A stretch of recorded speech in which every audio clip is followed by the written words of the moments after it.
మనకి 100% మరి అందులో దేనికి మొదటి ప్రైజ్ వచ్చింది అనేది మరి మీరు నిర్ణయం తీసుకుని ఉంటారు.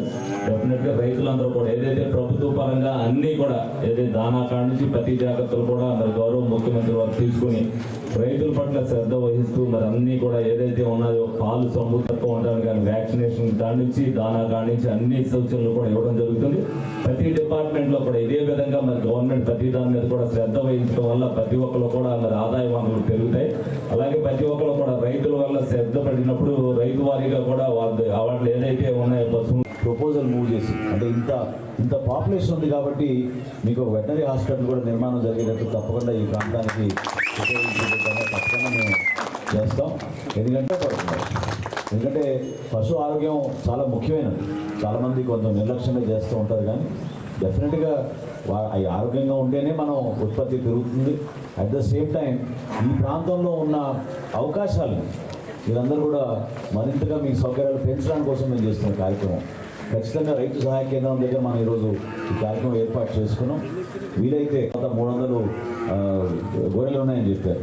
సో వీటన్నిటిని కూడా మనం జాగ్రత్తగా కాపాడుకునే విధంగా వ్యాక్సినేషన్లో కానివ్వండి, డాక్టర్లు మీకు అందించే మందుల్లో కానివ్వండి, ఎక్కడ కూడా పొరపాటు లేకుండా మా వంతు మేము మీకు ఆ సహాయం, ఆ భరోసా ఇవ్వడానికి రాష్ట్రంలో ఈ రోజున అక్కడ చంద్రబాబు నాయుడు గారు మరి పవన్ కళ్యాణ్ గారు మన రాష్ట్రాన్ని ఇతర రాష్ట్రాల కన్నా వేగవంతంగా ముందుకు తీసుకెళ్ళడానికి వాళ్ళు చేస్తారు.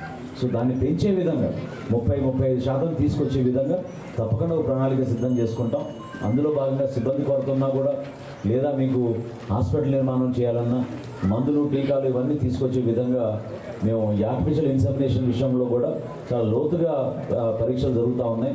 వాటిని కూడా మీరు ఉపయోగించుకుని తప్పకుండా ఈ ప్రాంతానికి మేలు జరగాలి, ఉత్పత్తి పెంచుకోవాలి, దానికి మీరు అవగాహన పెంచుకోవాలి. ఎందుకంటే ఈ రోజున మనం పాల ఉత్పత్తి పెంచుకోవాలి, తద్వారా ప్రతి కుటుంబానికి మనం అదనంగా ఆదాయం వచ్చేటట్టు చక్కటి అవకాశం కల్పించగలుగుతాం. ప్రభుత్వం చేస్తున్న అనేక డిపార్ట్మెంట్ నుంచి మేము ఖర్చు పెట్టేది క్షేత్రస్థాయిలో చాలామందికి దాని గురించి అవగాహన లేకపోతుంది. చిన్న సమస్య ఇప్పుడు ఇంతకుముందు అడిగారు పెద్ద ఆయన వెటనరీ డాక్టర్ గారు మాకు అంటే 1150 ప్రత్యేకంగా జిల్లా కలెక్టర్ గారికి, అధికారులందరికీ, ఏఎంసీ చైర్మన్ గారికి, మా అప్పలనాయుడు గారికి, అందరి జిల్లా అధ్యక్షులు జనసేన పార్టీ గోవింద్ గారికి, మరొకసారి ఎమ్మెల్యే గారికి, ఆయన ఎందుకంటే ఆయన నిరంతరం ప్రజల్లో తిరిగే మనిషి, ఎప్పుడు మీకు అందుబాటులో ఉండడమే కాకుండా 24 గంటలు అమరావతికి వచ్చినా విజయవాడలో ఉన్నా కూడా ఎప్పుడూ నియోజకవర్గ సమస్యల గురించి ఆయన పోరాడుతూనే ఉంటారు. సో అటువంటి నాయకత్వం ఉండడంతో ఈ ప్రాంతాన్ని మనం అభివృద్ధి చెందే విధంగా ఆయనకున్న రాజకీయ నేపథ్యాన్ని ముందుకు తీసుకెళ్లే విధంగా అందరం కూడా సహకారం అందిస్తామని మీకు ధన్యవాదాలు తెలుపుకుంటూ సెలవు తీసుకున్నట్టు.